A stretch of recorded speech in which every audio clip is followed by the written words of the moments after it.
كيف نستعيد ذاكرتنا القومية؟ صحيح أن المستعمرين قطفوا من خلال تفريغ ذاكرتنا ثماراً لذيذة، وقطفنا ثماراً مرة، متخاذلين، انتهازيين، خونة، ممسوخين. لكن مرحى لانتفاضاتنا وثوراتنا، مرحى لشهدائنا، مرحى لجداتنا وأجدادنا، مرحى لشعرائنا الشعبيين، مرحى لجبالنا، مرحى لنظامنا القبلي، بل مرحى لتخلفنا أيضاً.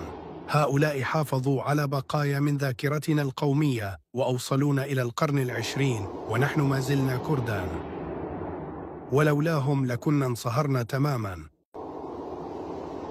يا شعبنا، إن مهمتنا الأساسية الآن هي استعادة ذاكرتنا القومية، وإلا فإن وعينا القومي سيبقى ضعيفاً، وسنظل في حالة الهزيمة، وسنبقى شعباً مستعمراً. إن شعباً لا يعرف تاريخه القومي لا يمكن أن يعرف هويته الحقيقية.